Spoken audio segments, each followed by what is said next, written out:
Welcome to Desert Wanderers, produced by Salt and Light Radio. If you're new here, we bridge the gap between you and the person in the pew next to you. I will be interviewing priests, religious, and laity in our local Boise diocese, asking questions that'll help you navigate your vocation and help build community wherever you are with whatever resources you may have. Let's build the city of God together.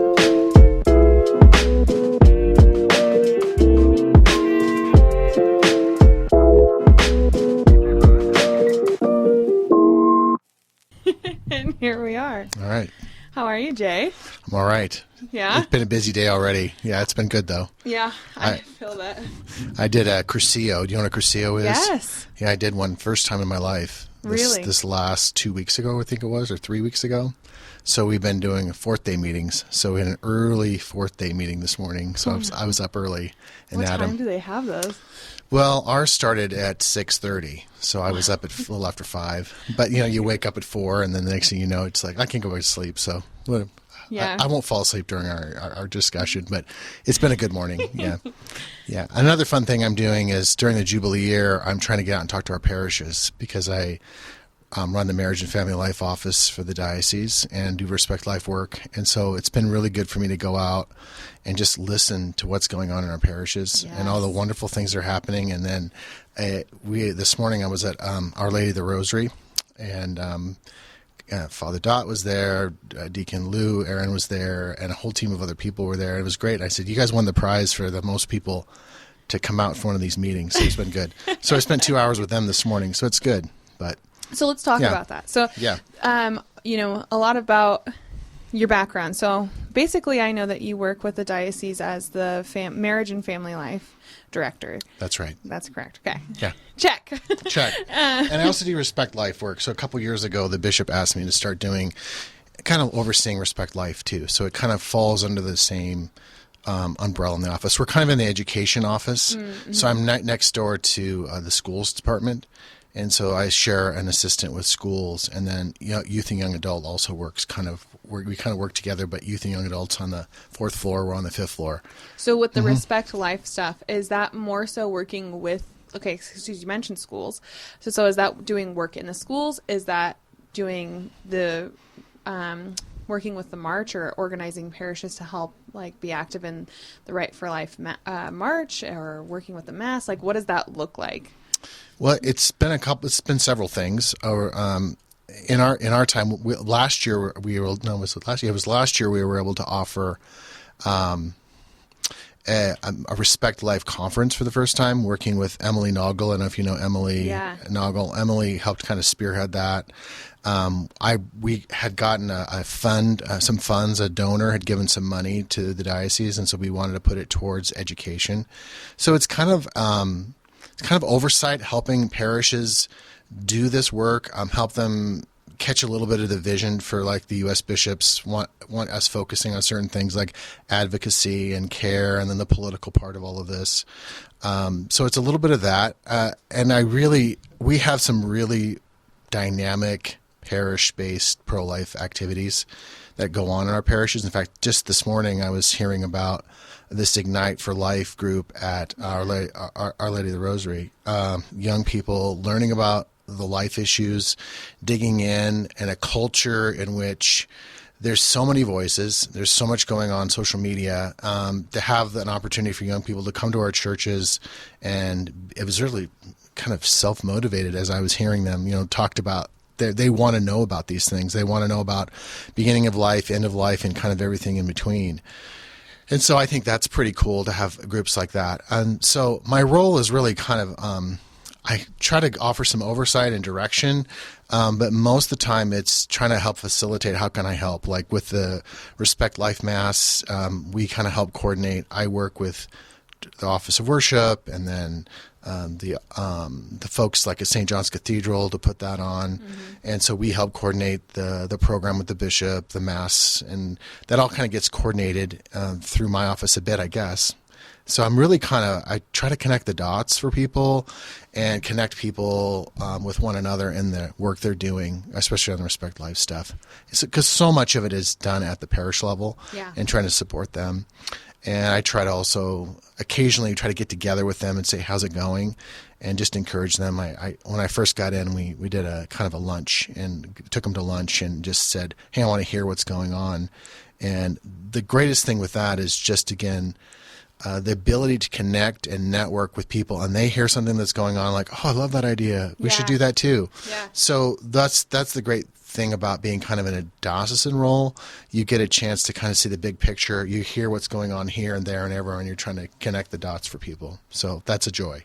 That is a joy. I mean, I think that's one of the things that's, again, cool about the Catholic Church is it's not just like a single parish somewhere, right? We're all connected into our diocese, and the sharing of ideas and all this, it's kind of like, in a way, I kind of think of it as like a company, right? And you have like, oh, that department's doing a really good job at this. Like maybe we could, not saying that it's like that, because it's not, but at the same time, it's neat to get ideas and to be able to share them and inspire others to do the same thing. And yeah, like you were saying, the Right to Light stuff, there's some really good movement in our parishes. And I was just looking on my scrolling through Instagram this morning, and I didn't realize this, but they have a West Coast Right to Life march in San Francisco. Yep.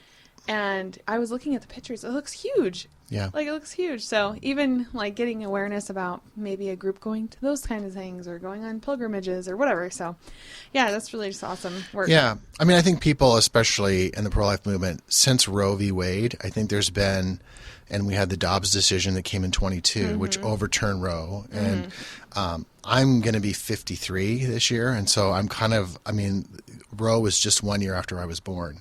So you kind of think about the life cycle of a person and where they are, especially on the pro-life front. And we're definitely Gen Xers.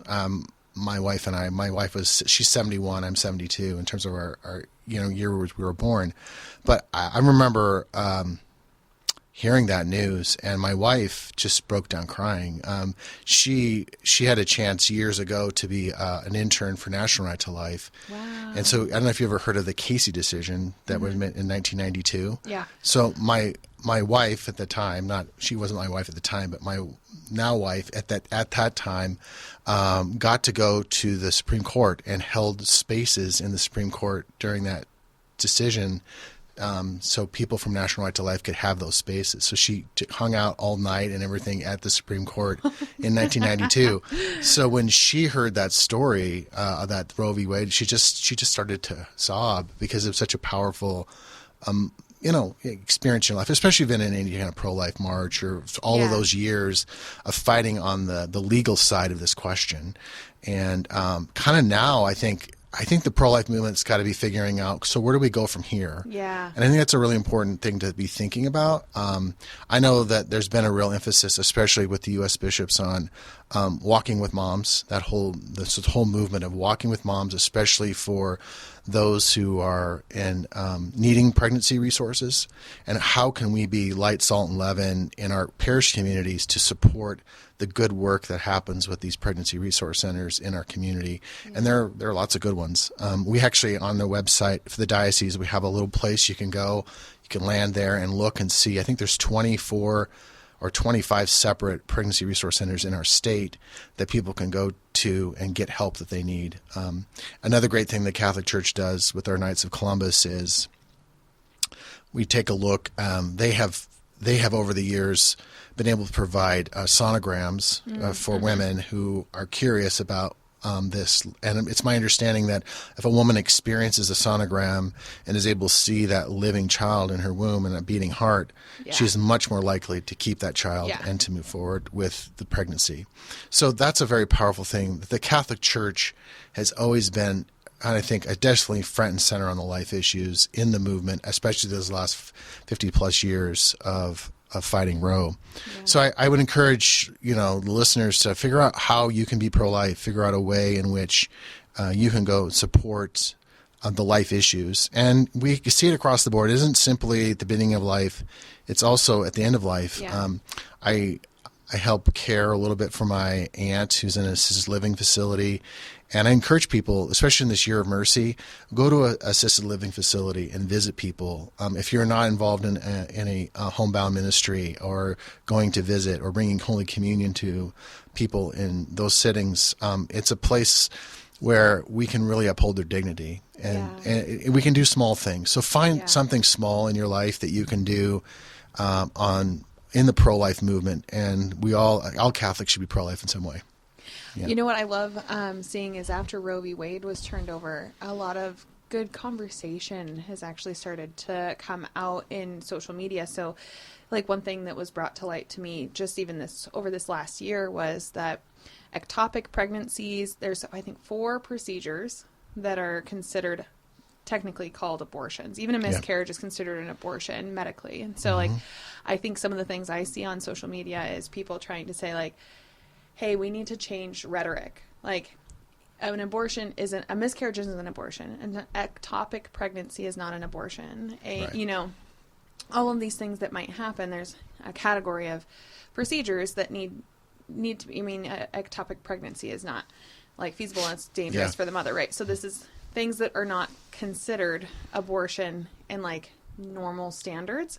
And so they were talking about rhetoric. So like even changing how we talk about those things as well. Yeah. There's a lot of all of that goes into life. We often talk about abortion, but like you said, the pregnancy centers, donating your clothes or doing like the baby shower. I know a lot of parishes do a baby shower and getting involved in that way. It's all super great work. So I guess with that, so you go into, so yours is, your position is with marriage and family. And obviously life comes into that because, of course, families, life, everything. So what other aspects do you cover in the diocese then?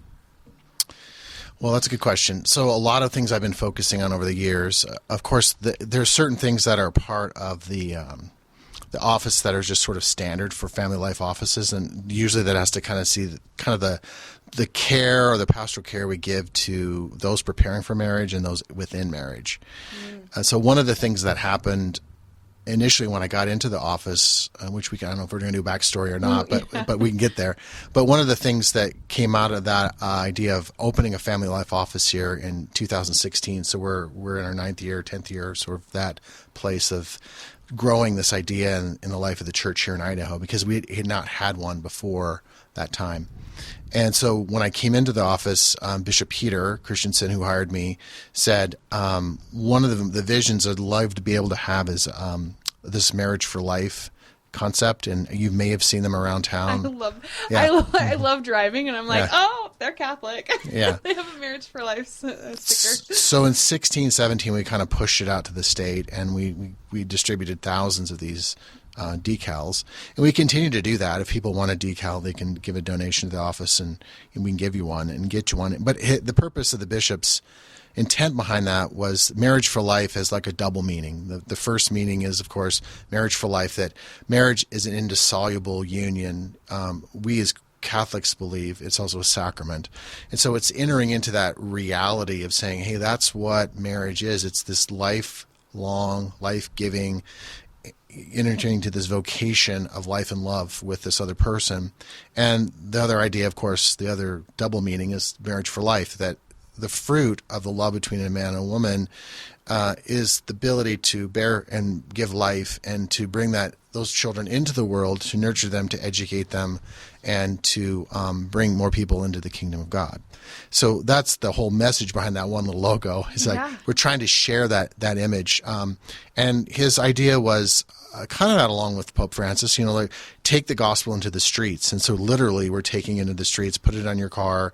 It's a witness in a small way to what you believe as a Catholic about that faith, about our faith around marriage. And so that was a small thing that we've done and continue to do.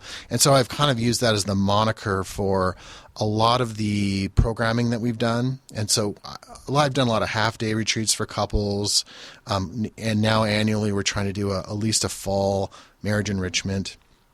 For a while, we were doing some parenting classes with Catholic Charities. Jody Fulford over there was working with me on that. And so we try to do that. I try to promote natural family planning in the diocese with helping to train leaders. So the diocese has given funds and monies to people who are trying to get their certifications.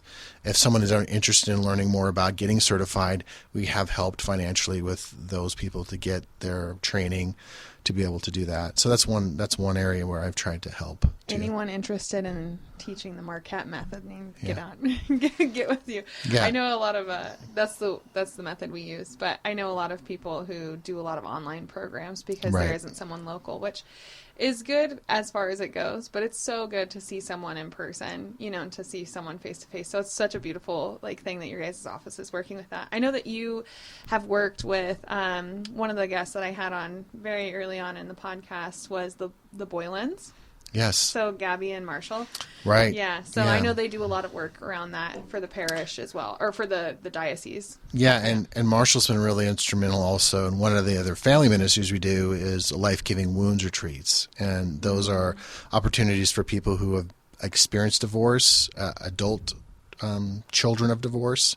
And oftentimes there are hidden wounds around divorce that people need to process. Yeah. So we've offered over a couple of falls, usually we hold them in November, retreats called Life-Giving Wounds Retreats. And it's a national program. People can look it up and check it out. They got lots of resources.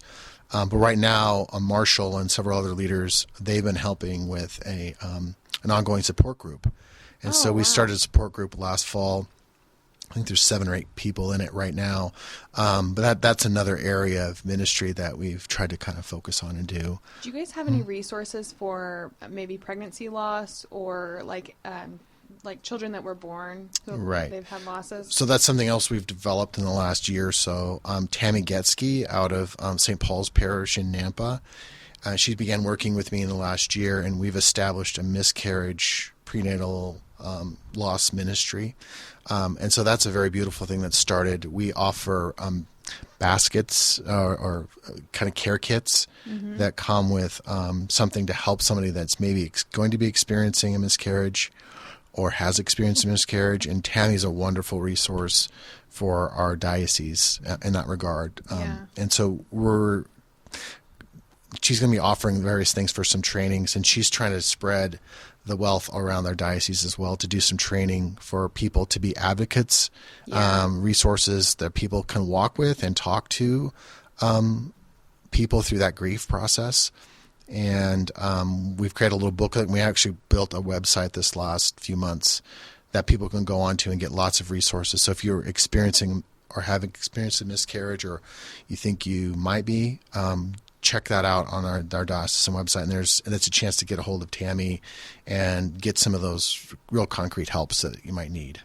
Yeah, I think that's one thing that's been really interesting as becoming a mom is it's actually much more common than you think, but people don't talk about it. And I remember I had a friend who was not Catholic. She was Mormon, and I remember saying like, oh yeah, we haven't told anyone. We're at 8 weeks, right at the should we wait to 12 before we talk to anyone? She said, Natalie, if you experience a miscarriage, don't you want people to be able to walk with you? And that was, I thought, really helpful to let me share with people, because I can't imagine how lonely it would be for someone to experience a miscarriage, and it would be kind of hard to talk about because no one knew you were pregnant. But that's there's other types of miscarriage, but that's a very beautiful ministry that I think is much needed, because, again, I don't think people talk about it very much. So yeah, it's hard. It's difficult. I think Tammy's experienced her own. I think Tammy said she's experienced 8 miscarriages in her life, and I think she's got 4 living children. But all of that experience and how she processed that, it really does. It's an embodied experience that I think maybe a woman who has had a miscarriage really has an insight that she can share with another, but she herself has need to go through a healing process. And I think Tammy's been really good about, I think, her her willingness to enter into that healing process and then be able to bring, just like Christ, his wounds bring life, our wounds can bring life to other people if we're sufficiently healed enough to be able to share from them. Yeah. And I think that's just an important thing. And she does a beautiful ministry there and is trying to grow it. And it's just been really fun working with her on that. It's pretty cool. It's pretty cool stuff. It sounds like part of your job is just getting the right people to do the right, to have these ministries, because obviously you're just one person.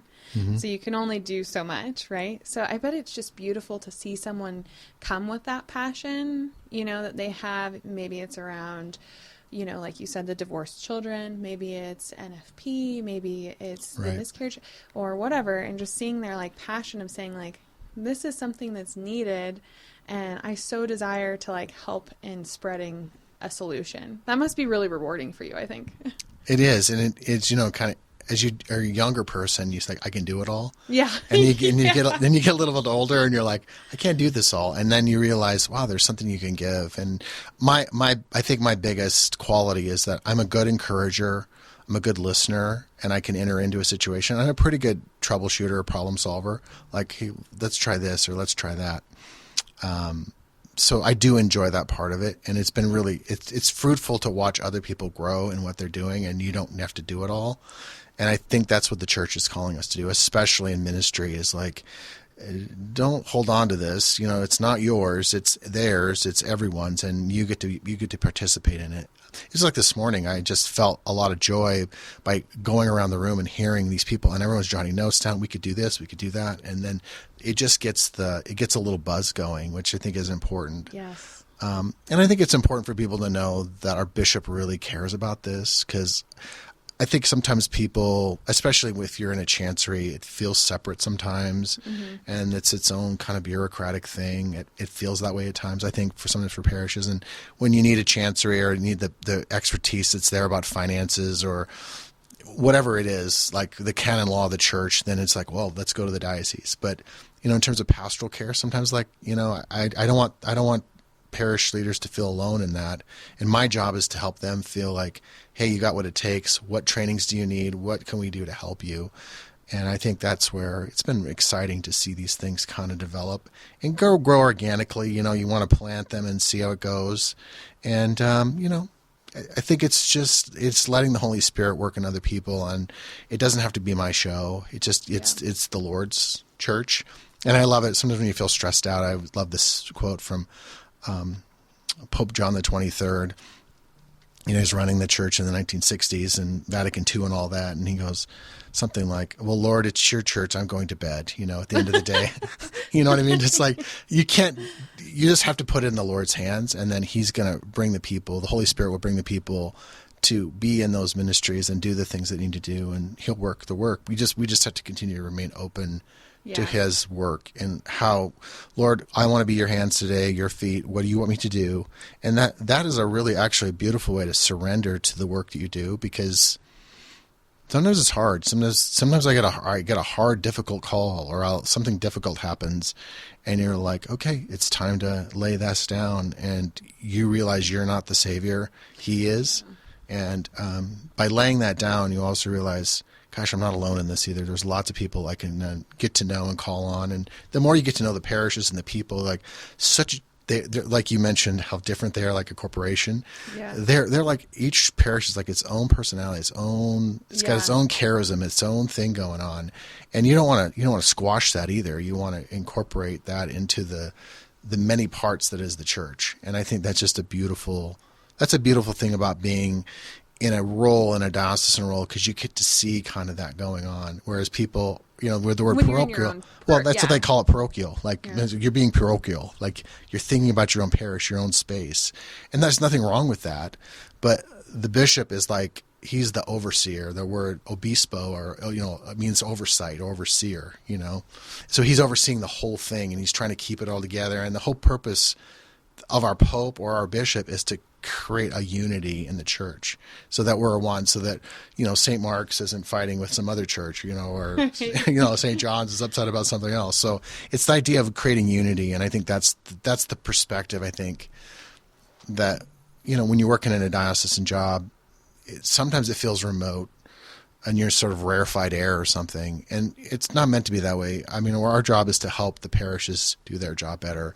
And it isn't about serving us. It's about how we can serve them. So, well, and the other thing that you're saying, though, which I think is really important, is for parishes, because the diocese is basically, am I correct in the diocese is the whole state of Idaho? Yes, we are one diocese, one state. One state, one diocese. Yeah. Right, and there's so many parishes with so many different needs, and some of them feel further away than others, right? And they are, yeah. Yeah, so I think in one part of it is just reaching out to all those communities that are more rural, right, and making sure that they're getting their needs met as well in those areas. But, okay, so one more question I have. We'll go into your background here in a second. No worries. But so you do, one of the things I wanted to ask is, do you guys do any, like, kind of financial help for couples or preparation or anything like that? Or what other kind of programs do you have maybe for married couples in your office? Good question. So, like on the financial question, I know that I've worked in the past with our development office, and I think it's Compass Catholic Compass Catholic, and they do a lot of stuff with helping couples with the whole question of managing finances. That's one area that's out there. And then I know a lot of churches have used the Dave Ramsey Financial Peace University piece. I know those have run in our parishes before. But yeah, a lot of my job is more like some pastoral care around looking towards, like, if there's difficulty.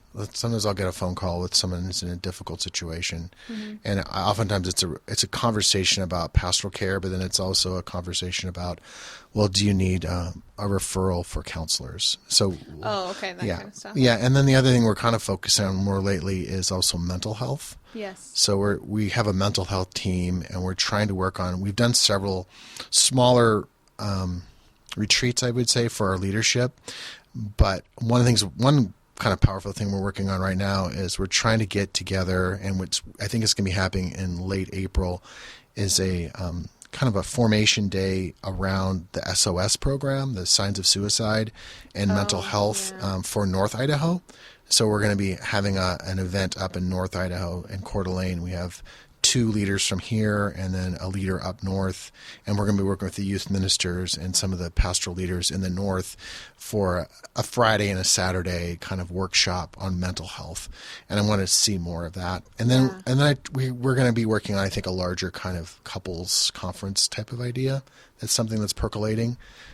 So we have a Catholic couples conference. It's one of the things that's especially a priority for the bishop right now. And so I'm kind of in the midst of figuring that out on a larger scale, so that we have, some nationally known people coming in and being able to be a resource. Yeah. So, and then for me, it's continuing to have conversations with all of our local Catholic leadership around the marriage question, because a lot of the goodness that comes is parish based.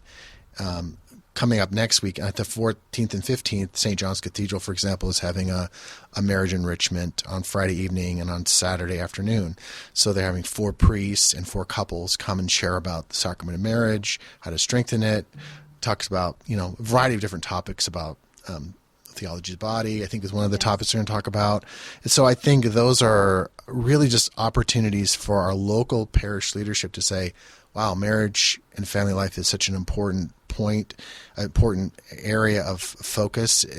For me, it's been fundamental and foundational for the fact that we even have a church, because if you don't have people, you don't have church. Right. And so that's just I think, a crucial idea of, as goes the family, so goes church and society, as John Paul II said. Yes. And I think that that's something we just need to continue to remind people about in terms of the life of the church, and finding big and small ways to grow that. And that Idaho right now is a pretty special place to be, because I talk to people around the country, and there's a lot of growth happening here. The Holy Spirit's moving. We've had a lot of new people move in. Yes. And so there's a lot of vibrancy in our local churches, which is kind of cool. So it's good to see the Holy Spirit moving here. And I do believe that Bishop Peter has been part of that. His leadership has been really powerful in terms of setting a tone. Yes. And so it's been really a blessing to be able to work with him in the office. Yeah, so, absolutely. Yeah. He's so great. He's so loving. And like when you meet him, he really sees you.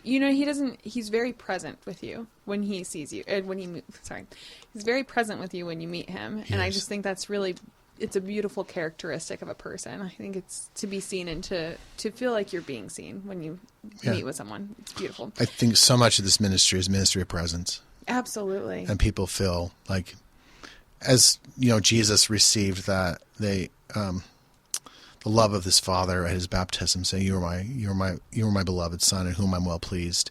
And I think every woman and man should hear that, especially for someone in the church. Like, you are beloved and loved by God, and it is good to be with you, and hearing that and just knowing that people, because so many people, I think, are always trying to earn their way to love. Yeah. And just to know that you have an innate dignity as a human person, and that people in the church, their pastors, they see that and they're trying to work towards that. And I think that's a beautiful thing that you've just shared about the presence. And I think he does embody that. He's good at it. Yeah. That's okay. So we have a couple of things that we had kind of touched on, like off camera. We were going to talk about theology of the body, spoiler alert. So, but another thing that you said about seeing someone's worth not by their actions, but just by who they are. That's another great question I have for you. But before we get into all of that, I would love to just go over your background. So, questions about how you got to the position you are now, how your faith was influencing you to take this step to accept a position with the diocese, but also, were you a convert? Were you a cradle Catholic? Let's just go through your vocation story. Sure, that's good. Well, maybe I should start with talking about marriage and family. Yes. I'll talk about my parents for a moment. Yeah, absolutely. Because it's kind of their love story about why I'm here, right? All of us, if we talk about our own parents' love story. So real quick, my mom grew up in Nebraska, and she moved to Idaho in 1969. And she moved in with her sister. And I grew up actually in the North End, and so it was 26th and Irene, right behind St. Mary's Catholic Church. So if you go past St. Mary's a little bit and you go past Irene back there, that's where I grew up. And so North End, Boise, born and raised here. So my mom was living with her aunt, and then my dad was living across the street. And he saw this girl move into the house next door, and he was with a buddy and in the front room, and they were going to have a race to go over and meet this girl, I'm going to go meet her. And she goes, I'm going to meet her first. So my dad went over, and he basically said, hey, you want to wash my truck with me? So that's how he introduced her. It's like, you want to wash my truck? So he brought his truck over there, and they washed the truck together. And one thing led to another. How old is she? My dad was 4 years older than my mom, so they think my mom was 18 or 19, and my dad was 23, 22, 23. Oh my goodness. And so that's how it kind of started. It started across the street. He looked across the street. Who's that girl over there? I haven't seen her before. I'm interested in having a date with her. So they dated for about a year, and then they got married. What's interesting about my dad is that he grew up in the Nazarene Church of the Nazarene. And the Nazarene Church isn't known for its love of Catholics. And so at the time, I think it had just changed that a Catholic could marry a non-Catholic and do that piece. But my dad said, no. And my mom said, well, if you want to marry me, you have to become Catholic. So my dad went to Go, Mom. My dad went to RCIA, and my dad went to RCIA at the time, or got the instruction. And then he was confirmed in the church, and then they got married. And they were married in August of 1970. And so then I came around in February of 72. So that's how I got my start. And then I have a younger brother. He was born about 15 months later. So just the two of us. So my parents ended up buying a house just 3 houses down from where they met. And so I grew up in that home, really close knit. And then about 7 or 8 years later, maybe 10 years later, my grandmother moved in, and she was just 2 blocks down. So we had this really close knit. Your whole family was on the same block. Yeah. So my grandmother was on the corner. My aunt was across the street from there. We were down the street a bit, and my grandmother was just a few blocks away. So my mom, I love my mom immensely, and she was the one that introduced me to the Catholic faith, the Catholic faith. But I had kind of a non-traditional upbringing because my mom was sick quite a bit. She had a lot of health issues. And so a lot of growing up had to do with, hey, you got to take your grandma and your aunt, especially when we started to drive later on, to Mass. Well, it's a good excuse to get a teenager to Mass. Right. And at that time I also, so we would, I felt like maybe Mass was hit and miss, especially as a young kid, because my parents couldn't always take us, and there was a lot of that. But by the time I got into middle school, like 7th, 8th grade, I was pretty consistent in doing it because I'd gone to the public school, and then we ended up at St. Mary's Catholic Church and Catholic school, and I ended up there and just began actually serving Mass. I'd never served Mass before and got involved. And then I started to think about the priesthood, actually. That was kind of the seed of priesthood was kind of being planted in my mind. And part of the reason for that, the joke is that I walked into St. Mary's because at low school, it was a team taught class. We had 2 teachers, about 55 kids. It was a split between boys and girls. So there was a nice mix. And then I left low school, public school, and went to the Catholic school. And that was a very different experience because I am a 7th grader. I walk in and I'm like the first guy in the room. And then I see all these girls come in, one girl after another, girl. And then there's another guy that comes in kind of at the end. And I walked over to him. I said, his name was Phil. I said, Phil, have you looked around the room? And he goes, yeah. He says, we're going to have to stick together, buddy. This whole room is full of girls. So 7th grade girls. So priesthood was looking pretty good for me. I was like, I wasn't quite into them because it was an interesting time. They were like. Girls at 7th grade they're an interesting bunch as a girl that went through 7th grade. Yeah. And this is the 80s. So you had Madonna and Cyndi Lauper and all those influences on the girls. So it was an interesting time. Very interesting. And the teacher would call them love circles, where we'd have problems because people weren't getting along, and we'd get into love circle, and everyone would say, so what's going on? How are you feeling? And I said, I feel great. Can we go back to school? Can we get back to math or science or whatever we're supposed to be doing? That's what I was saying. Yeah. The girls in middle school for girls is very catty. It's like right when the drama starts to develop, this is where clicks start. Yeah. So I could see that being very interesting. Yeah. So serving Mass and priesthood looked pretty good to me, So I started to think about it. So yeah, I mean, from about 7th grade on, I think I thought about priesthood for at least 10 years, maybe. And wow, okay, so that's out of high school. Yeah, so I ended up going through St. Mary's, going to Bishop Kelly, because I really did want to go to Bishop Kelly to go to high school. I just thought it would be a great formation. I worked summers, because my dad worked for the Army Guard, so we didn't have to make a lot of money. Just had the one income, and my mom was a great mom at home. And so we ended up just working our tails off in the summer to help pay for school. Mm-hmm.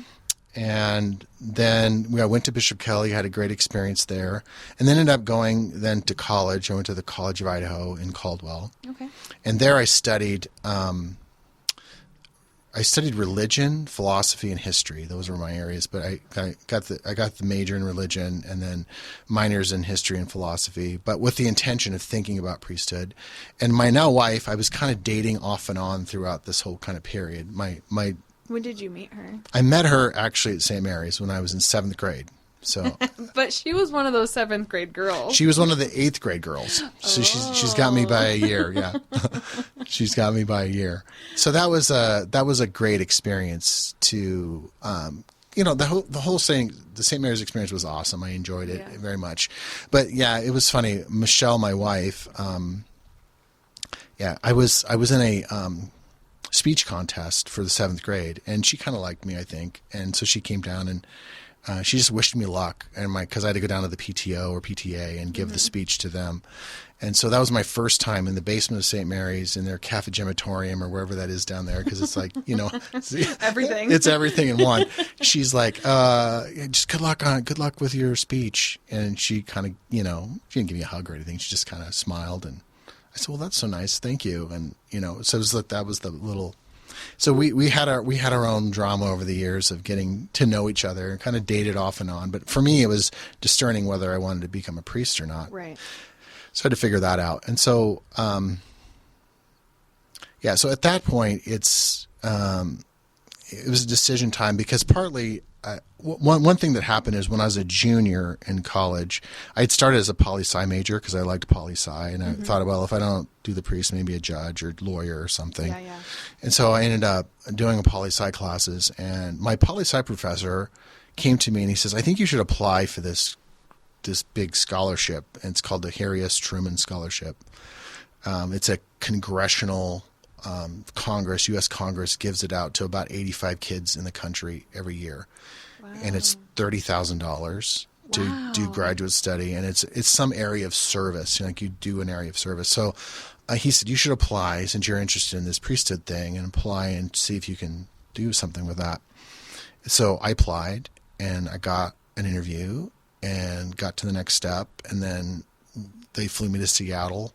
And I did the interview there, and about a week later, I got a phone call. The president of the college says, you won the scholarship. What? Yeah. Oh, my gosh. So in 1993, I was the Harry S. Truman Scholar for the state of Idaho and was able to do that. And it was such an awesome privilege. Got to go back for a week to Independence, Missouri, where President Truman was raised and born and raised and had his family, and that's what the Truman Library is. So, that was life-changing, and that set me on the trajectory of where I was headed in terms of my life. And so I was planning to use that money to go to seminary. So one thing led to another. I'm not getting into all the details, the gory details of it, but I decided to step back from the seminary at this time. I had some experiences that were a bit negative, and so I just not to belabor those, but the discernment then was like I took a year off, and I worked in a grocery store and just kind of figured out my life, figured out where am I going. And then I started to look around to just apply for graduate studies somewhere because I had this money to do something with, $30,000 to spend on graduate study. So I ended up applied, I think, to Notre Dame and then and Franciscan, and then I had an opportunity to go on a mission trip with my old college because I was involved with campus ministry at the College of Idaho, and we went down to San Francisco, and we worked in the soup kitchens in San Francisco for several days. And while I was down there, I had a friend of a family at the Ignatius Institute. His name was John Hamlin. John's still living. He's in his 80s now. John and I met, and we went for a walk. And when I had this opportunity to go for this walk with him, he started to talk about John Paul II and the power and the importance of JP2 and his vision, his focus on marriage and family. He says there's this thing called Theology of the Body. And he says you should just go back. You should go back, take this money and go back east and go to Washington, D.C. and study at the Institute in Washington. Wow. And so I'm like, oh. So I applied and got in. And then that's where I decided to go. So in this journey of having worked and going on the mission trip, it was then what was really interesting about the whole experience is that it's like one door after another opened, and I knew, okay, something's going on. And I still kind of kept in the back of my mind whether or not, maybe priesthood, maybe not. And my conversation with my now wife, Michelle, at the time was, she had the philosophy, you let it go and it comes back to you, it's yours. If you didn't let it, it never was kind of approach, Yes. Yeah. And so she just kind of let me go, and she says, you need to figure this out. And so I call it my vision quest. You know how Native American boys go on a vision quest? Yeah. So that's what I need to do. So one of the things that opened up was a friend of ours was working for Senator Sims at the time. He was a senator for Idaho. And so she had a car. She had in Idaho, and she goes, I need my car in D.C. Can you drive my car back? So I threw everything in my car and drove across the country on my own from Idaho to D.C. And it was really special. My parents lit a candle for me when I left, and they kept that candle burning for as long as I was gone until I came back. Oh my goodness. It was a beautiful thing just to be remembered by my folks in terms of that journey. But then I went to DC, and it was in DC when I met the JP2 Institute for Studies in Marriage and Family. That was sort of dawning on me like, okay, Gordon, you're calling me. It's like I was a little dense, I think. Like you're being called to marriage. I had Michelle in my life. And then I was in a class with priest Father Francis Martin. How long was this? It's 2 year. It's a 2 year program. Okay. Yeah. So you do, it's a master's in theological study with an emphasis in marriage and family, the theology of marriage and family, but particularly you take a look at the thought of JP2. Yeah. Okay. So it was housed at the Dominican House of Study. I don't know if you know D.C. at all, but there's the Catholic University of America. It's in Northeast D.C. And so across the street is the Dominican House. It's where the Dominicans are formed on the East Coast. And so they had, at that time, they were housed there. I think they're housed now at the Shrine, or they have some real estate at the university somewhere where the institute is now. So, but it was different. So this is the mid '90s. So that's, the doors opened. So things opened up. I went on my vision quest. I made a few phone calls. I got a place to live just down the street. I mean, it's like boom, boom, boom, and all these things are opening up, and my mind's going, oh, okay, Lord wants me here. Clearly things are happening.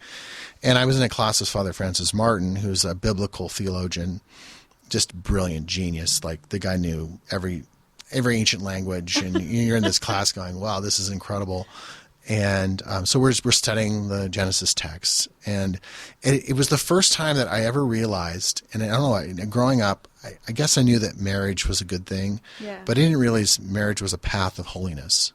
Like the universal, the church teaches of the universal call to holiness, and I think that bug got caught in my head, like, vocation. This is vocation that you can actually grow into and become holy in, and so that was really powerful. That was a powerful insight for me.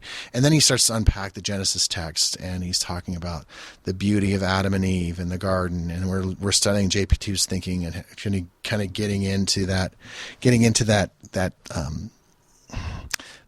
whole beautiful image of the Genesis text, and the imagery that's there about the rib, and it's particularly JP2 as he takes you not from just the objective viewpoint, but takes you kind of inside of Adam's skull and looking out at Eve and seeing this beautiful dynamic that can happen, that was kind of pre-sin, that was before sin, that we saw each other in this, in the beauty of our unfallen nature. And this thing just kind of really started to work on my heart. And I was like, oh my gosh, maybe this is a path for me. Maybe this is the way. So then that's when I got on the phone with Michelle and started having a conversation like, I'm really thinking about this. I'm really thinking about, maybe God is calling us to be married. And so it was this kind of breakthrough. And again, like, dense guy, he had to drive across the country to figure this out. I really want to meet your wife. Yeah. She's got her own take. You interview her next. Yeah, she'd be great. But yeah, so that's when that journey started. So this is like in 95, 96. So it was fall of 95, and we were married in May of 96.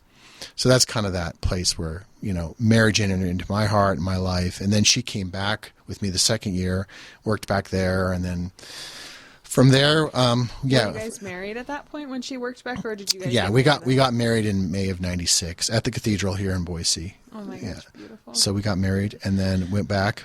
And so then that's where kind of the ministry started, at least in terms of next step, got through that. And then my ministry has been really quite interesting. The Lord's provided, when you get a master's degree in theology, you think, how am I going to live on this? Yeah. But the Lord opened doors. I got a chance to go over to Portland, Oregon, and that was my first job out of graduate school. I worked in a parish for a year as a pastoral associate, a lay pastoral associate, and helped the parish priest run the show there, and learned about RCIA and OCIA, they're calling it now, and did all kinds of different things. Led a rosary group for old ladies, helped in children's ministry, did all kinds of things in that parish, and then felt called to move on to the Archdiocese in Portland. So I applied. The job is open there for family life, marriage and family life. So I applied and got that job, and then worked there for 7.5 years in the diocese. And in that time, I got a chance to serve the U.S. Bishops' Committee on Marriage and Family Life. So I spent 3 years on that committee and got to consult with the bishops and learned all kinds of different things. Do you have any children? Oh, yeah. That's a great question. Yeah. I have 5 daughters. Yeah. 5 daughters. Yeah. So speaking of the daughter thing, in 7th grade, I'm living 7th grade every day in my life. Yeah. That's great. Yeah. And I mostly work with women, so I feel like I'm pretty good around women. I think I can do all right. Yeah. Yeah. And so, our oldest is 26. Okay. and her youngest is 12. And many people might know my daughter Mary because she works at St. Mark's. She does children's ministry there. So she's been working with Ginger Mortensen. She's been doing that this last year. But anyway, and I have Kathleen and Lucy and Teresa and then Emma Rose. So we are all, Emma Rose, that's a beautiful name. Yeah, like I jokingly say, I'm blessed among women. Like I'm like the Virgin Mary. That's my life. I just like, I am blessed among women because that's how it is. I wouldn't know. I wouldn't know what to do. I wouldn't know what to do with a boy actually. So yeah. That's really funny. Yeah. Well, you know what? My mother-in-law, she has 5 boys, and she said she would never know what to do with a daughter. So yeah, there you go. No, it's true. It's something I wouldn't know where to start. It's been good. I think I'm a girl dad. I think God's getting me to be a girl dad. Yeah, and it's just good. I always say to people that they're, they say, "Oh, your children are so this or so that," and I'm like, "Yeah, God gave me the children He knew that I could handle." Like, He didn't give me like really rough. My kids are super easy. They take like 3-hour naps a day. Oh wow, yeah, they're great. That's a blessing. I know, and that's what I said. I just said though, like, the only reason that I have that is not for anything I've done, but God knows that that's the type of mom. Like, those are the kids that I need to have be the type of mom that He wants me to be. So no, that's good. That's a grace. Yeah, that's a real grace. That's good. So yeah, I spent time in Portland. We were there 9.5 years total. Great relationships. The whole reason I brought that up though about your kids was, did you have your kids in Portland then? So we had 3 in Portland. Okay. Yeah, and then in 2005, life changed again. So it was interesting. It was an interesting time. I ended up. My dad was killed in an accident. Oh, I'm so sorry. No, it's okay. It's been 20. It'll be 20 years this year that we lost him. But he was in an industrial accident and was killed instantly on the site where he was working. They were recycling trees, and a tree got pushed into the recycling machine, the chippers, and the chipper shot back this choke chain that was on, and it hit him. Oh, my And goodness. it was like, it was flying at 1,500 miles an hour, so there was no way he could duck.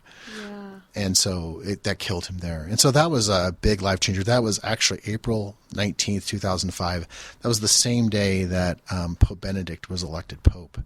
So that morning in Portland, and by this time we've got all 3 girls at that time. And so, but at that time I had gone to Mass that morning. It was just strange. Well, it wasn't strange. I was praying for the new Pope because I had heard the Pope was elected. So I went to Mass at a local parish. And while I'm at Mass, my dad died. It was like I was praying and he was dying. And so that was impetus for me to kind of figure out, am I going to stay here? My mom was here, my younger brother. And then I had an opportunity to go to work for Ascension Press, Ascension Press. Wow. So one of my classmates at the JP2 Institute was Christopher West. I don't know if you've ever heard of him. Yes. But Christopher and I are good friends, known each other a long, long time now, and went to school together. And he suggested you should connect with Matthew Pinto, who's the president of Ascension. So I came out there and connected with him, and then had an opportunity for 5.5 years to work for Ascension, and I got to launch the God's Plan for Joy-Filled Marriage program nationally. So I did travel to like 33 different states over 5.5 years and try to launch this marriage preparation supplement that talks about theology of the body, informs people in the biblical vision of marriage and family. Question. Yeah. So is that the same program? So when my husband and I went through the marriage program here in Boise, we had to do there was like a video series because we didn't do the weekend. We had like a video series and then a couple that we would mentor with. Is that the same video series? Which parish did you work with? St. John's. Yeah, pretty much. Because Michelle and I ran the St. John's program from 2010 to 2015, and we established that then. And so that's probably what you were. You may have seen the Damon Owens version. I don't know when you guys got married, what year you were. 21. Okay. Yeah. So, more than likely the Damon Owens version of it. There's a Christopher West version. They've done various versions of it.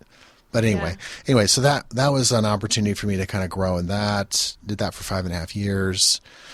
And then I got out for a while. I ended up I worked at Sensi for a bit. Actually, Matt wanted me to move back to Philadelphia, and I said, no, I got to stay in Idaho. And so I ended up just finding work here. I worked as a tech writer for 3 years plus, just independent tech writer. And then got back into ministry in 2014 at the cathedral as the DRE. And then Bishop Peter and I started to have conversation about opening this marriage and family life office. So January 16 is when that all got kicked off. So ever since then, I've been kind of full-time just trying to build this ministry here. So that's kind of the anatomy of my job career, like here and there. But God's been faithful. You get your degree, and I was like, okay, Lord, how are we going to do this? And it's not always been easy, but definitely it's been rewarding and learned a ton. And it's just been a blessing to do all these different kinds of jobs within or near the life of the church. Yeah. So I'm kind of a career guy in that way. That's just been my life in what I've done. But I've really felt called to that. I remember writing a letter in Portland to Bishop Mike at the time, who was Michael Driscoll, who was the bishop here, and I wrote and says, I got them fresh out of school, and I want to be the family life director in Boise. That was one of my dream jobs. Like that's what I wanted to do. Oh my gosh, how wonderful! And so I wrote him the letter, and then he wrote back and said, "Sorry, not right now." And I think it was just the Holy Spirit saying, "You're not ready. You need to do some other things."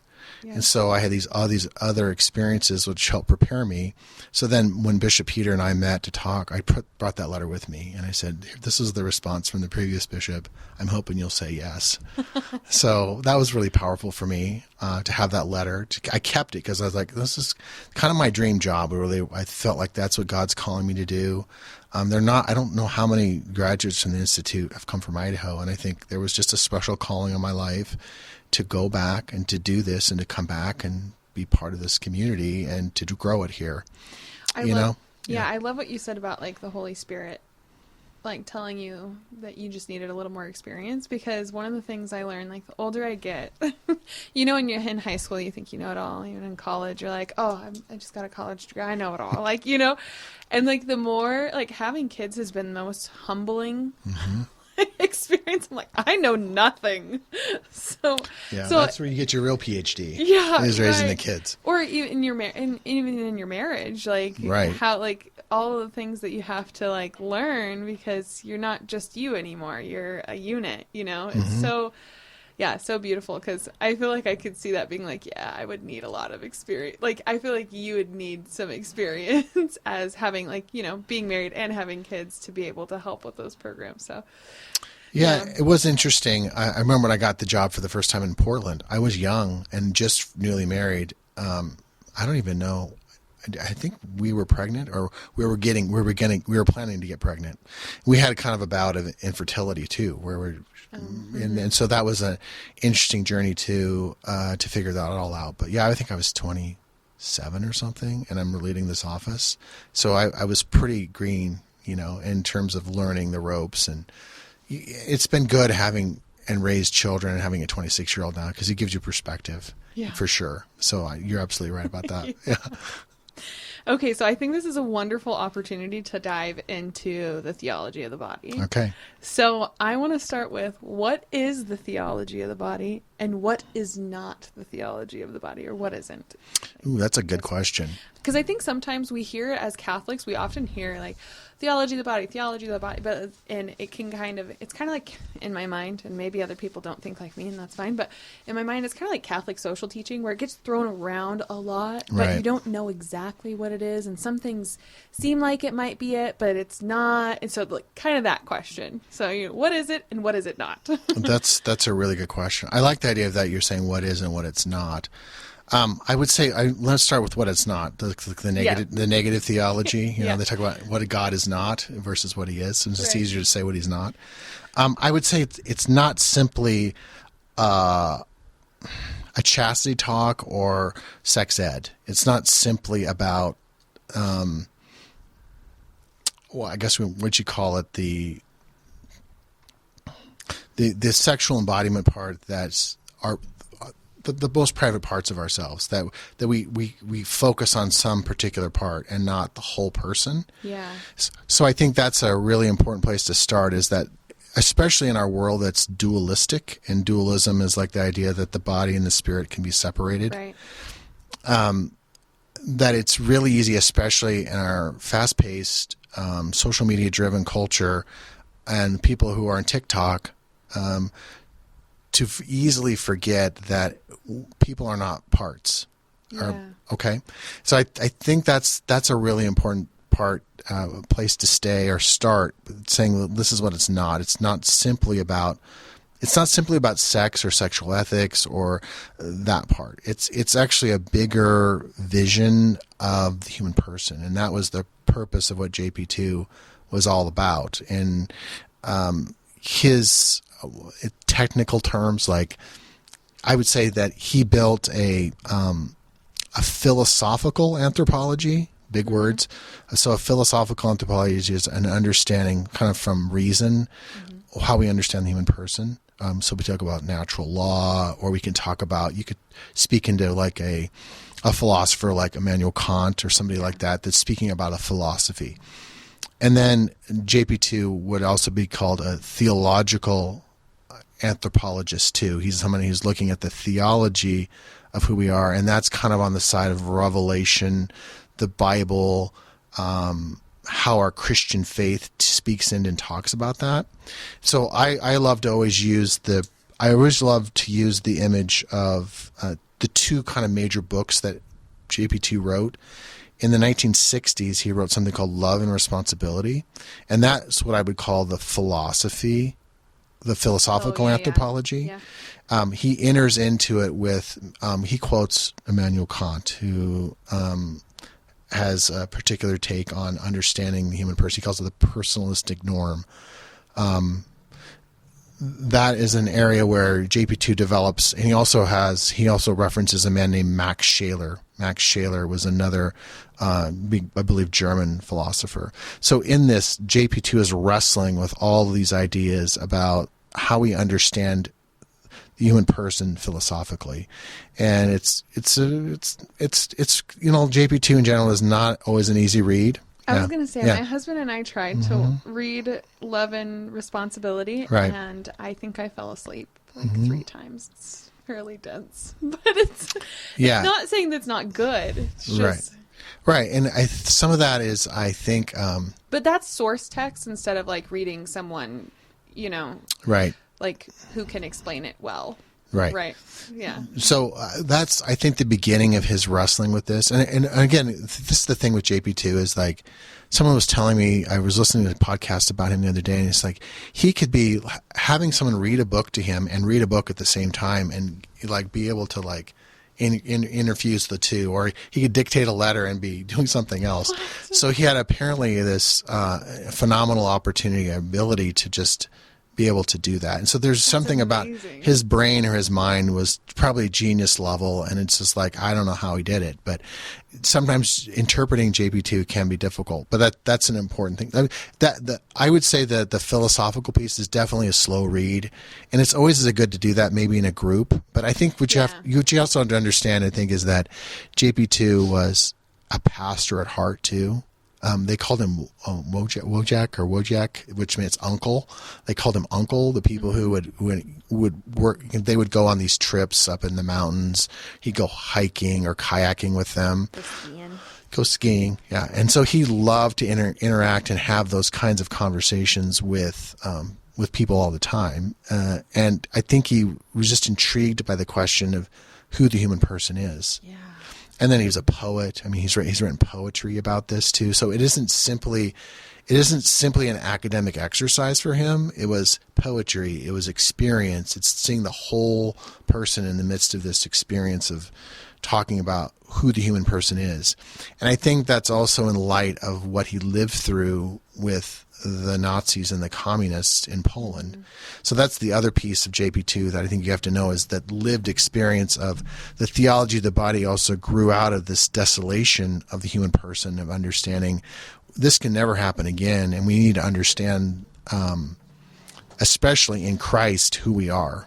And so that moves us to his theological anthropology, which is that's the text that during the Wednesday audiences that the Pope gave for about 5 years, from about 79 to 84, the Pope presented to the world on Wednesday a series of talks, and I think there's 135 or something like that talks that he gave during that time. And I think the world was kind of wondering, because this is the very beginning of his pontificate, like, what's he going to talk about? Is he going to talk about this? Going to talk about that? And he goes, no, I want to talk about who man and woman are for one another, what they mean to one another, and what's the power and purpose of marriage, the marital union, life. All of those things come out of that. But he's not simply talking about sexual ethics. Sexual ethics can be drawn from the theology of the body, but he's trying to paint a picture of this philosophical and theological anthropology of laying a foundation for the Christian in particular to understand who we are, because that is the crisis, and many times the crisis of our age, of like identity and who we are, especially from a Christian, but who are we in Christ? And I think I always like to jokingly say, if Pope John Paul II had a vanity plate on the Pope Mobile, it would be GS22, Gaudium et Spes 22. And Gaudium et Spes 22 is basically in the light of Jesus Christ, man is fully revealed to himself and his utmost calling, and who is he called to be. And so JP2's vanity plate, when he's driving around the Pope Mobile, that's a reference to the Vatican Council document, Gaudium et Spes, the pastoral constitution of the church. And so in that, it's the foundation, especially of the renewal, I think, of our, at least in the 20th century, of looking at this question of the human person and that identity. So again, getting back to the question, what is it? Well, this is part of what it is. What it's not is, it's not a distillation of simple sexual ethics. It's something much, much bigger. And so that's what, in 6 cycles, and so throughout these, they call them the 6 cycles of the theology of the body, the Wednesday audiences he gave. He wanted to cover these key themes. So he entered into talking about the original experiences of Adam and Eve in the garden, so before sin. And then from there, he wanted to introduce us and understand our historical experience. And then he says that we're going to move from that to the eschatological, or the future experience. So what you're doing is you're looking at this whole vision of the human person through the lens of the human body, because for him it's the fact that Jesus Christ became incarnate, that he became one of us in all things but sin, that union of the divine and the human in the embodiment of Jesus Christ. He says at the incarnation, the theology of the body enters through the front door. So it's the place where we enter into and we have that conversation about our embodiment and who we are because of what God has done. And our embodiment is such an important thing. The concept is that the body the visible reveals the invisible. And that's a key concept in the theology of the body, is that we understand that we are a sacramental people, Catholics especially. We have to have bread, and we have to have wine and oil and water and words. And all of this denotes or connotes the fact that that's grace-giving opportunities for us as Catholics. So the Catholic who is a Manichaean or a dualist is not something that's not a true teaching of the Church. The teaching of the Church has been one that's always tried to defend the nature of the human body and the human person and our embodiment. And that's such an important point. And we've seen it all throughout the life of the Church, where in the early Church, Augustine's fighting the Manichees. And then in the Middle Ages, you've got the Dominicans fighting the Albigensians, they're all dualists. They're all saying spirit good, body bad. Right. And the Church is saying, no, the body is good. The body's fallen and broken, but it's still good. Yeah. And there's a goodness inherent in the human body.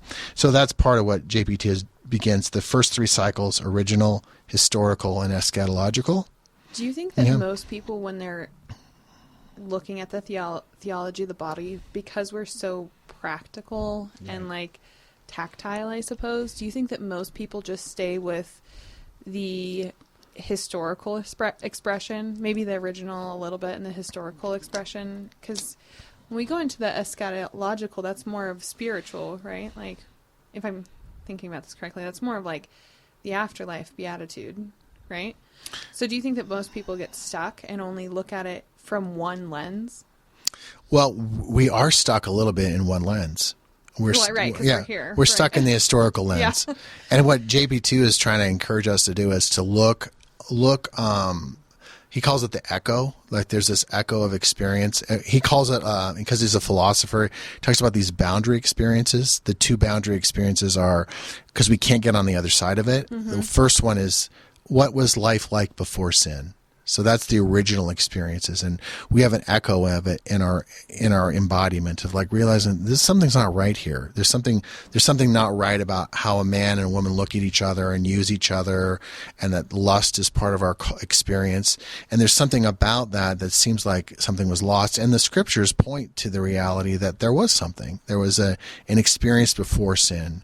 The technical theological term is called prelapsarian. Okay, lapse means to fall, so it's before the fall, like prelapsarian vision. So you've got this vision that the Pope wants us to, and he says it echoes in our hearts. We understand that echo of when Adam says to Eve, "You're a bone of my bone, flesh of my flesh, one like me," because he's, in the Genesis text, he's searching around and he's like, okay, what's that over there, Adam? Well, that's a giraffe, and he's naming. So Adam's given the man to name the ant. What's that up there? That's a monkey, But there was not one who was embodied like him. Yeah. And so that's when God puts him into this deep sleep and creates the masterpiece, which is woman. Woman is the masterpiece of the human species. And he creates this masterpiece, and then he puts him into this deep sleep. It's like a new death. So then you have sexual differentiation that comes out of this. The Adam gets differentiated as to male and female then. And so when he wakes up and sees her, he says, at last.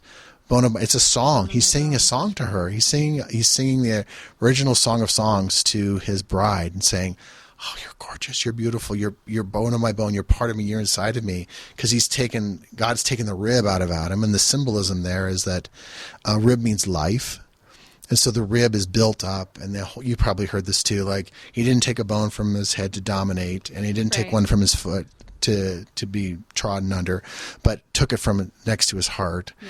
And that idea I think is just super beautiful in terms of us looking at that vision. So JP2 is trying to get us to, okay, let's look back in there. And so that all the front end of the theology of the body is looking back to these original experiences and trying to get your head in the eyes of Adam and not just look at it objectively like, okay, here's Adam and Eve and the planet and the whole nine yards of the created order, but you're trying to get into the subjective experience. And so that's where JP2, especially for modern audiences, is really interesting, because most people, especially philosophically, we in the Enlightenment, we took a turn to the self in philosophy. So Descartes, he says, "I think, therefore I am." Yeah. He questioned everything that was around him. So this is like totally kind of contradictory to what the experience is of someone who would believe in the theology of the body. Is like, of course it matters. We're embodied. There's this connection, and there's this great doubt that gets brought into modern thinking. And so JP2 is trying to draw us back into that. So that's where we're kind of, like you're saying, we're kind of stuck there. We're stuck in that historical. And so that's the part where we're stuck in that sin. But the great thing about the historical reflection of the theology of the body is that Jesus comes into the history. He comes into our reality today, 2,000 years ago. And he is able to be like an atomic bomb, comes in and he just covers all of history from what happened before to after. And that mushroom cloud of Christ is there. And he's present in that, in our ability. And then JP2 is on the other end trying to tell us, okay, look, we've talked about the body and his original experiences, and now we're taking it through history, and now we're going to take it through that into the place in which we are then entering into the question of, oh my goodness, we have resurrection of the body. Our bodies, what are our bodies going to be like in a heavenly kingdom and for eternity? And so that's where he's wanting to be able to have us wind through and take the body through that piece. Okay, so you had asked me whether or not we were kind of stuck in the historical, and we were chatting about the looking back to the before the fall.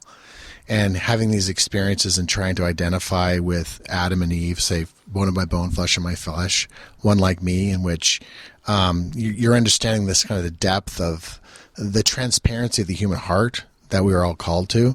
And so, as I was mentioning before, it's like, I think in JP2's Theology of the Body, he takes the image of the body and he sews it through this whole tapestry, if you will, of history. And he has us look back to the beginning, original experiences, pondering them, seeing the echoes of these things in our hearts, entering into the historical, where we're broken, we're sinful, but we're also redeemed because Jesus comes into that redemption, and he, as I said, enters into the front door. The theology of the body enters the front door. And so then we get to walk with Christ in this knowledge of who we are, and then also the knowledge of what he's done, come to do for us, which he died, rose from the dead, and it's in that we then have the hope of the resurrection of the body because of Jesus Christ. So then JP2 takes us to that end place, that eschatological, this other boundary experience in which we as human beings are trying to understand our identity, right? Who are we? Well, part of us is really understanding who we are in Christ. And he has a beginning, a middle, and an end for us. And it's, as St. Thomas always says, you have a teleos, or an end, a purpose. Yeah. And I think that's just it's one of the things people struggle with now in our culture, is knowing what their purpose is. Why am I here? Yeah. What's this all about? And the theology of the body helps us understand that question, helps answer the question of our identity. Who are we and why are we here? The fundamental question of life. And so that's where the eschatological comes in, and he asks those big questions about,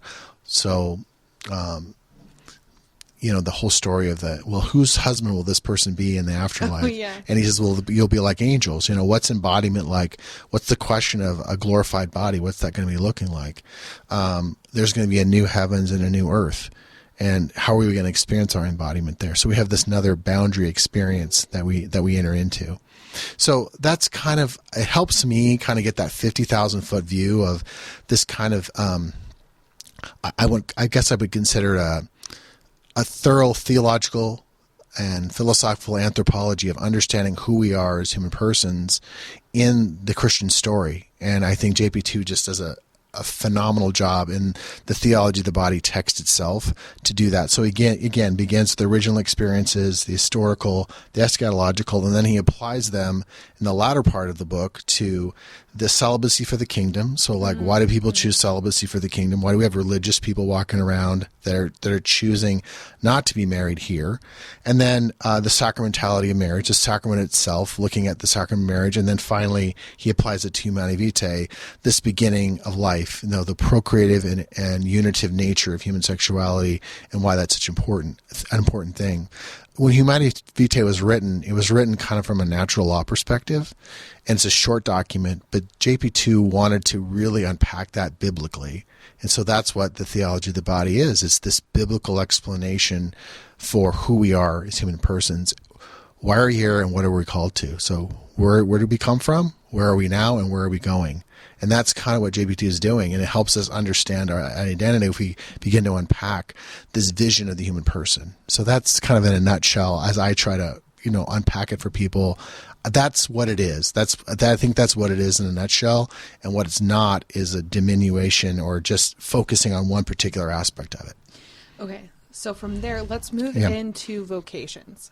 Okay. So there's kind of there's the single life, there's the married life, there's religious life, either for brothers or sisters, and then there's the priesthood. So how does he address each one of those in the Theology of the Body? Okay, good question. So kind of technically and formally in the church, they always talk about, living your vocation, living your calling, or your state in life.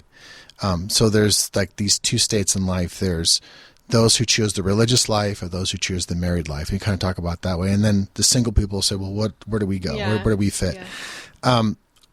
Here's the idea. The idea is that we live in a nuptial or a marital relationship with God, in the sense of relationship, the church to Christ. So all of our spirituality, if you want to call it, is a nuptial spirituality.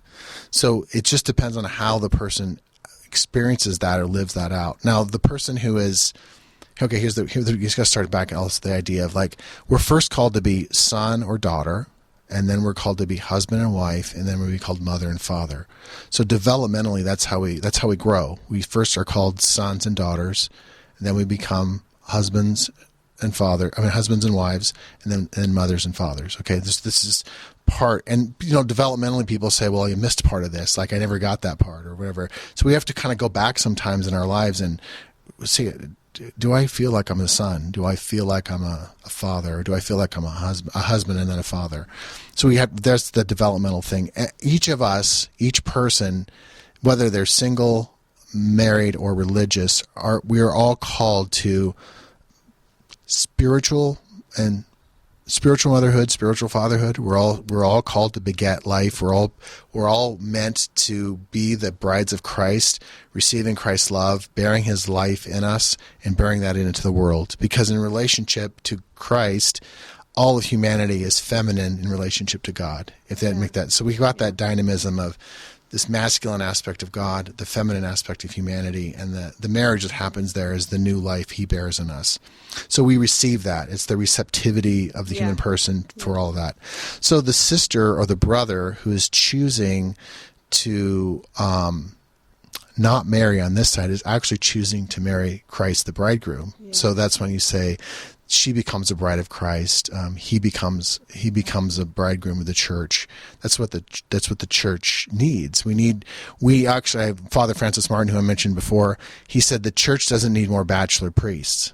And that's the priest who thinks about himself. He gets the nice car. He does his job 9 to 5, whatever. He's living a comfy life in terms of his priesthood, for example. He says that's not what a priest is called to do. A priest is meant to lay down his life like a father, like a husband. He's meant to have a marital relationship with the church. And so the sacrament of marriage, so all of these things point to the great marriage of heaven, honestly. And what we have on this side of the veil, of the other side, is that we have those who are then living the sacrament of marriage.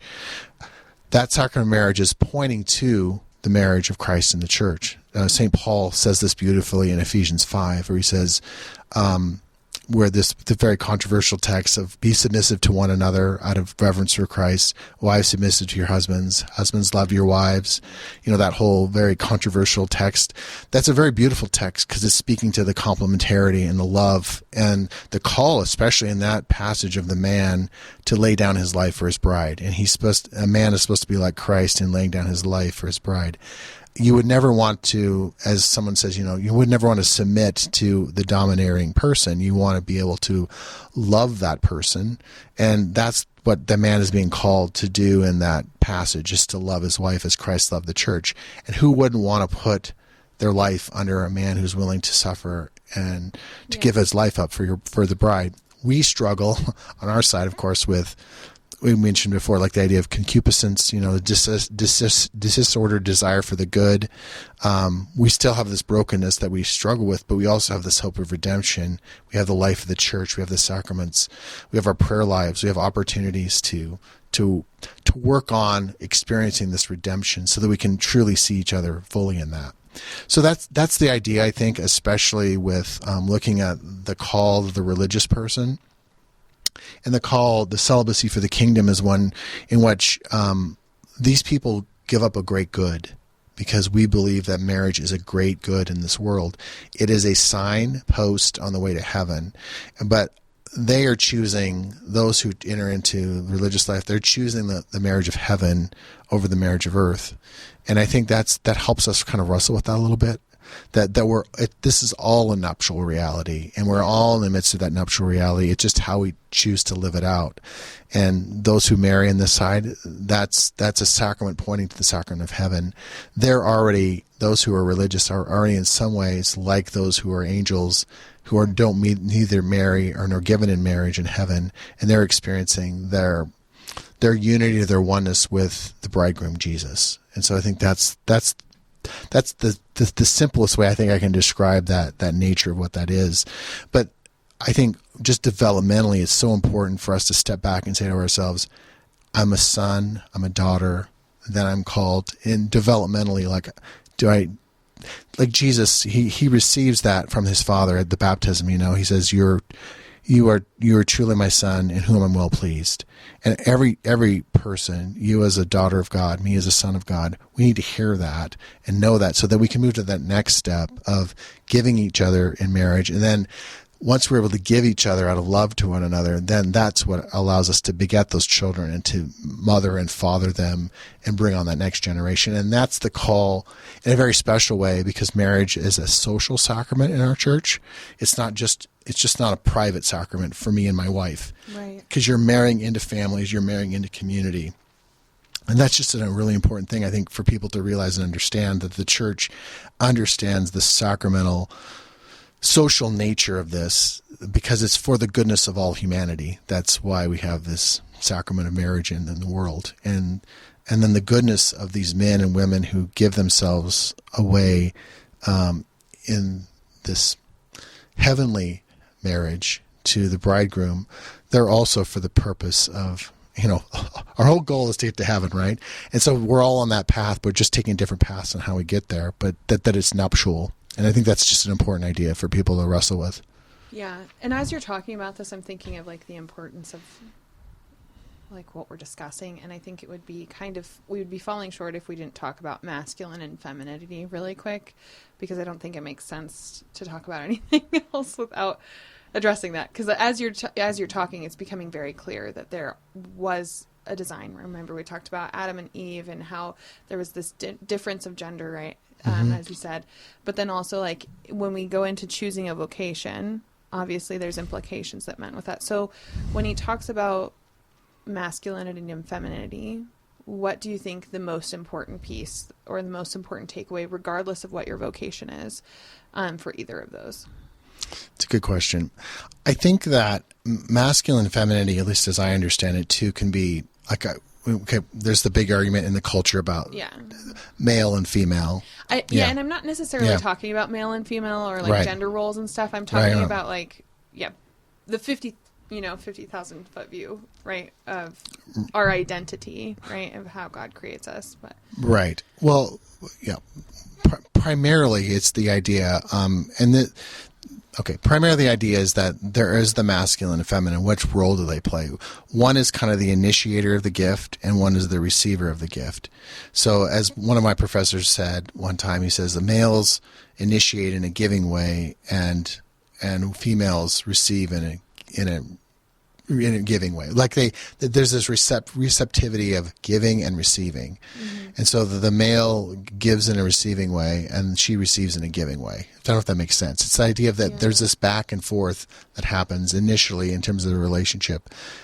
That's why oftentimes I think in our culture, a practical piece just for the whole dating scene is when guys, it doesn't seem like they want to initiate a conversation with a woman anymore for whatever reason that might be, whether they're locked into gamer mode or they're just shy or whatever it is. There's something about the masculine heart to want to step out of yourself, to give yourself away. And that's kind of that's how our bodies are actually made. Our bodies are meant to go out of ourselves.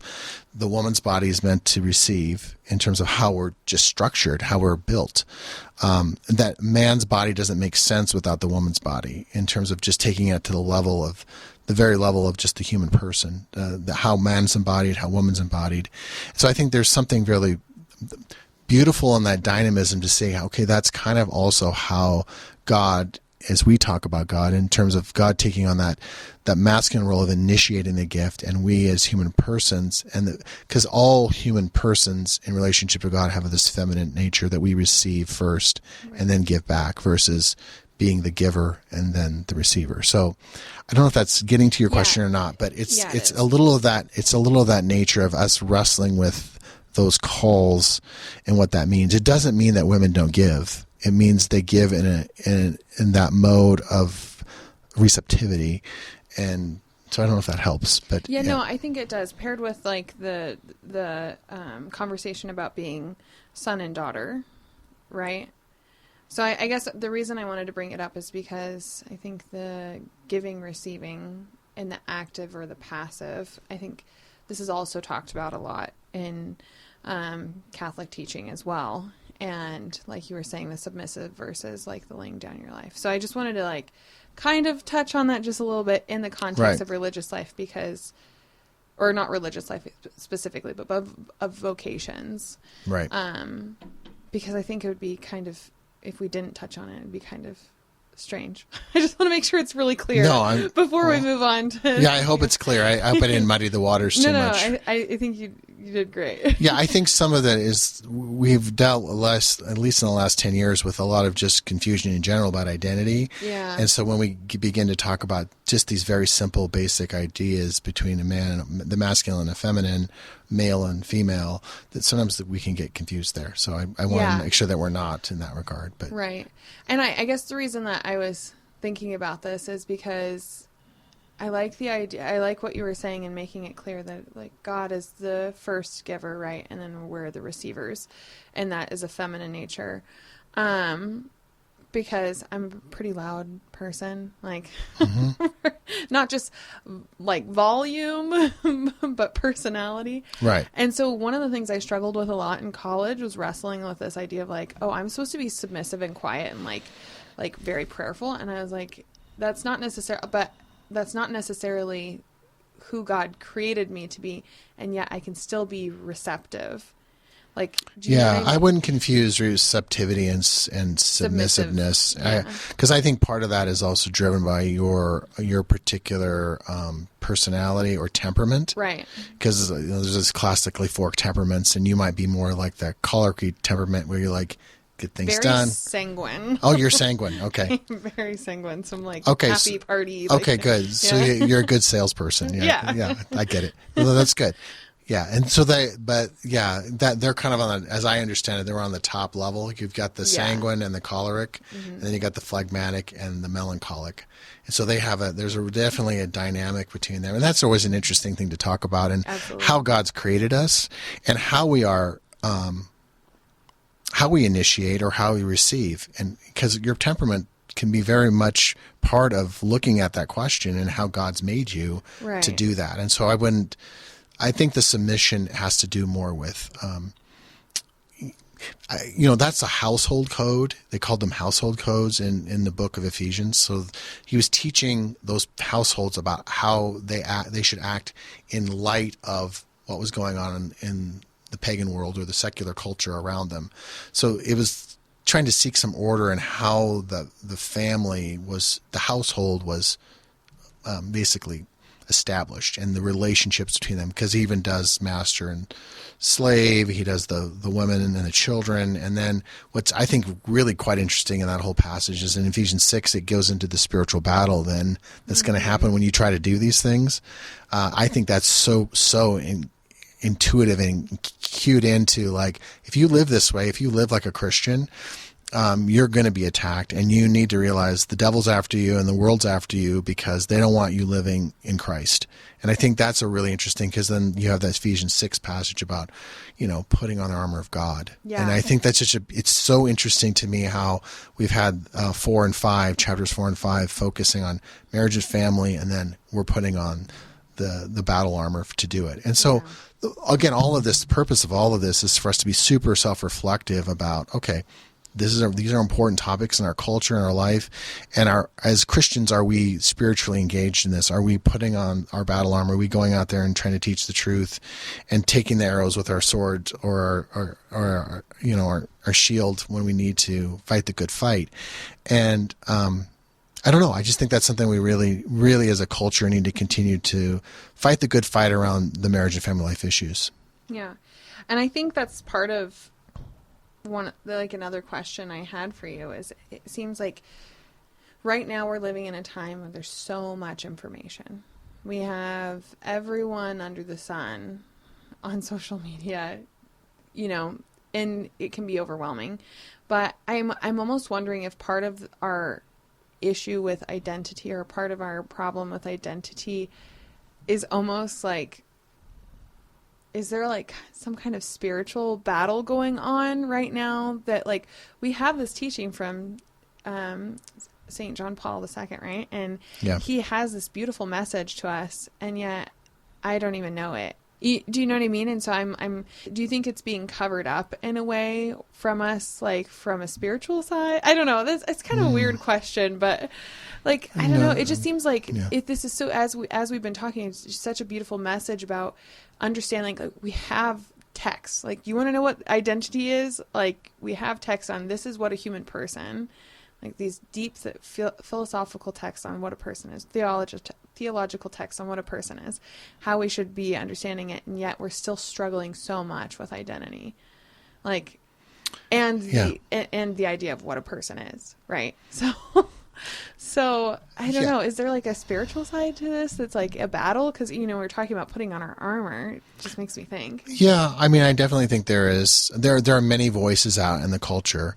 And I think for me, it's been one of those things where, you can listen to various viewpoints, worldviews, all kinds of stuff. And I encourage people to kind of, dig in and look at those things. I think they're really important. But you can also go to great websites that teach, like the Theology of the Body Institute. You can check out, oh my gosh, there's all kinds of organizations out there that teach the theology of the body. There's Ruah Woods, especially for young people. There's an organization called Tobet, Tobet. So you can do a quick Google search and do some theology of the body deep dives and just begin to learn about it. I think that it is true. Some of this feels kind of niche. You can get a niche and it's like this very special area of it. But also there's been, since JP2 left us in 2005, we've had about 20 years of people who may not have heard it because they kind of grew up on it. You cut your teeth on it a little bit and you learn more about it. And a lot of people need introductory text. I always recommend like Christopher West's book, The Theology of the Body for Beginners. I think it's a great one to just go through the basics. And he tries to be super practical too about, someone struggling with a dynamic, particularly the lust question. Like he gives lots of good insights into why and the dynamic of shame and where we are in our culture with these things. I think it's just continuing to be hungry and want to search for this too. Like if you're just now learning about it, it's really good to continue to ask questions. I think a book study would be awesome. Like do a study group, get some younger couples together. There's the Love and Responsibility group. I think they years ago had some stuff on the internet where you could go check out Love and Responsibility and kind of go through in a systematic way that philosophy we were talking about earlier. So there are lots of resources for people out there, and I think that's kind of the good side of where we have in social media, because all this information is kind of at our fingertips. Yeah. I think what we need is an opportunity to have a community and a group of people to sit down together and start wrestling with this for themselves, because our life is so busy. It's like, when am I going to have time to do this? And I think we want practical things. I think practical things are good. But I also think you have to examine your life, and you have to examine, like Socrates said, is the unexamined life worth living? And when we enter into these questions, especially what the church offers us, take something really small. Like I really like to recommend, especially for Catholic couples, because I grew up on it and loved it. It was my first text of reading JP2 was Familiaris Consortio. And Familiaris Consortio was written in 1981, but the principles in that are still true today. And it speaks directly to, I love JP2 because he talks about identity and mission. And he keeps it really simple. He says, identity, your fundamental identity is one of love. And he just unpacks what that love looks like then. And he gives the couple, the family, 4 points of mission. Wow, that's beautiful. Yeah, so you just have a very simple way to begin, like, okay, let's clear the air. Let's get down to brass tacks. Let's get down to basics again and take a look at what our church teaches about this. And I know it's difficult because, oh gosh, I'm so busy, I'm overwhelmed, but there's so many resources that help summarize these things, help you point them out, a line or two. But ultimately the truth is that the fundamental identity of the human person is love. It's to love. And it's to love in this particular, he goes, the fundamental and innate mission is love. That's what we're all called to be. And then he unpacks that with these four aspects, and I'll let people look them up. You can go look them up. Look up the 4 aspects that JP2 talks about. And I think that will help. That helps to shape and mold the mindset of particularly younger couples who are coming in and trying to learn about their faith. Like, where do we start? Okay, here's your blueprint. Start with JP2's Familiaris Consortio. Start with the fundamental sense that you're called to love, you're called to self-gift, And those are great places to start. And, everything we say, I think we were sharing a little bit offline, a little bit about Jason Everett. And I loved this because it's so practical. He was talking to guys at the men's conference about, okay, you're looking at a woman lustfully and you're not supposed to be doing that. And he says, start with the sign of the cross and put it on your head and say, okay, how am I thinking about her? And you say, oh my gosh, God, good job, good work. You did well on that one. She's beautiful, and appreciating her for that. And then you check your heart. You check your heart and like, am I lusting in my heart? And am I truly, honestly being honest with myself? And then you sign yourself with your hands and like, not going any further. I'm gonna trust myself that I love this person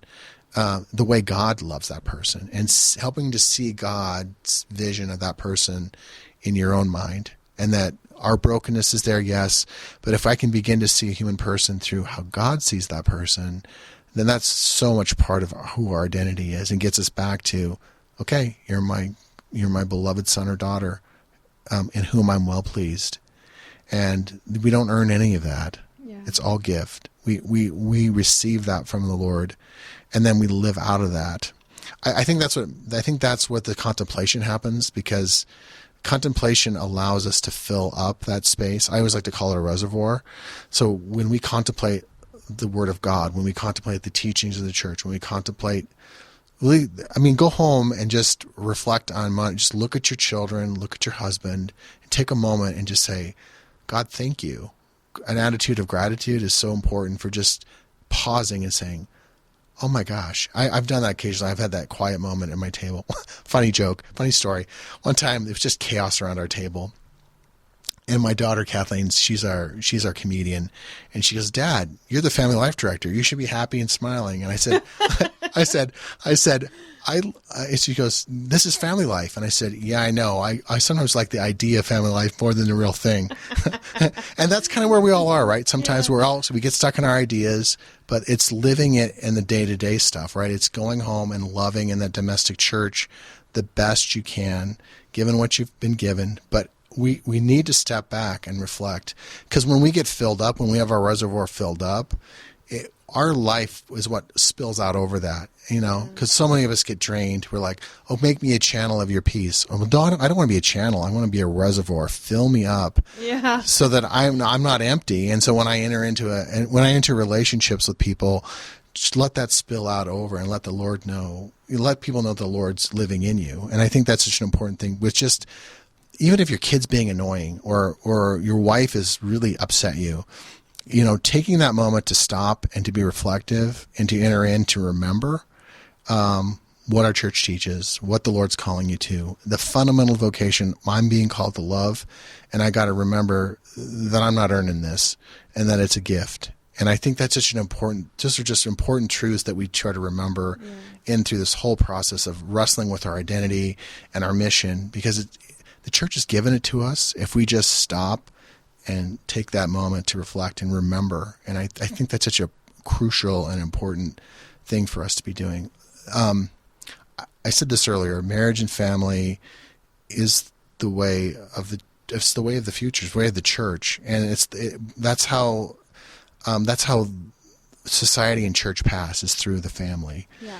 And I can't think of anything more important that our church should be more about than about nurturing the family, the domestic church. We are all called to be priest, prophet, and king. That's what Jesus Christ calls us to. In our homes, as priests, we sanctify our children. If you're not blessing your children at night with holy water and praying with them, that's your priestly role. Your prophetic role is to teach the truth to your children. This is the truth. This is what our church teaches. You're a prophet. And what happened to the prophets? they sometimes had a difficulty. And then the kingship, the kingly nature of who Christ was, and he served other people. So as you think about your life, how am I a priest? How am I a prophet? How am I king in my life? How do I serve? How do I teach the truth? And how do I sanctify and love those kids and my own husband in my life? So that, I think, that's the mission of our larger church, is to be about the reason that we have a ministerial priesthood is so they can serve the universal priesthood. that ministerial priesthood, why we have bishops and priests, and we have all of that goes on in the hierarchy of our church, is their mission is really to serve the universal priesthood. That we're called, you and I, who live in the world, who are lay faithful, we're called to go out and transform the world. And that there's a really interesting thing there, because I always wonder, I often think like that's the true place where evangelization happens, is in our homes. It's with our neighborhoods. It's within our workplaces. It's within the world. And so that's the call. That's the mission. That's the identity that we have. Priest, prophet, and king. Love, and look up those 4 things that JP2 calls us to. Okay, so just to wrap up then, what I would like to talk about is you've mentioned a couple of resources online. Yeah. Are there other resources that we can find on the Boise or the Diocese of Idaho website?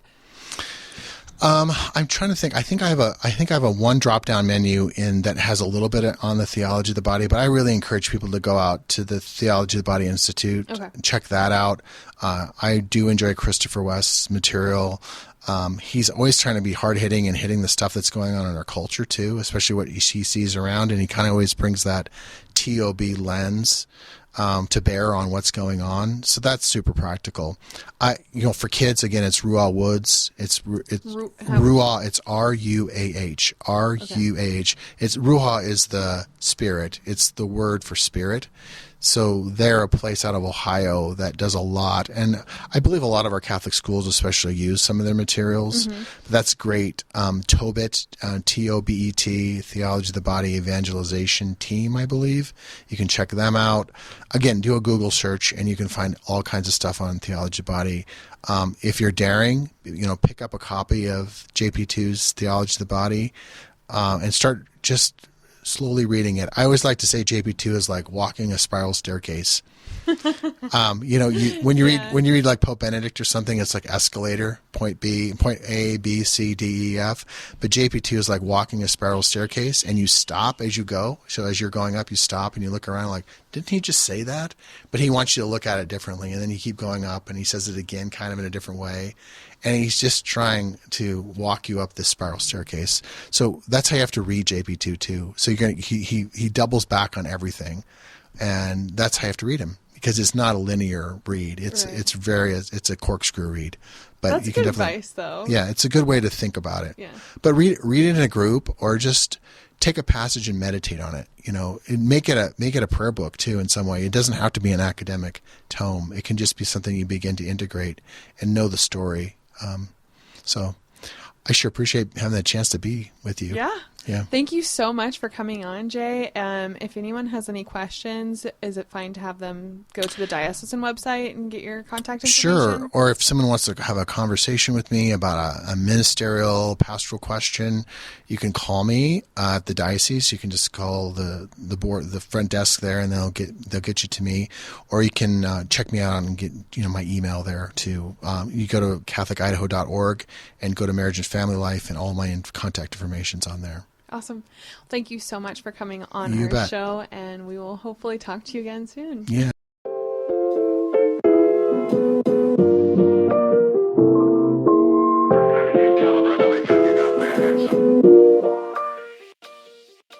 Thank you for tuning in to this episode of Desert Wanderers. If you liked it, give us a thumbs up as well as subscribe down below. We're produced by Salt and Light Radio, so you can find us on social platforms at Salt and Light Radio or Desert Wanderers Podcast. We produce episodes every week, and we launch them for you on Wednesdays. So make sure to tune in for next week's episode, and we'll see you then.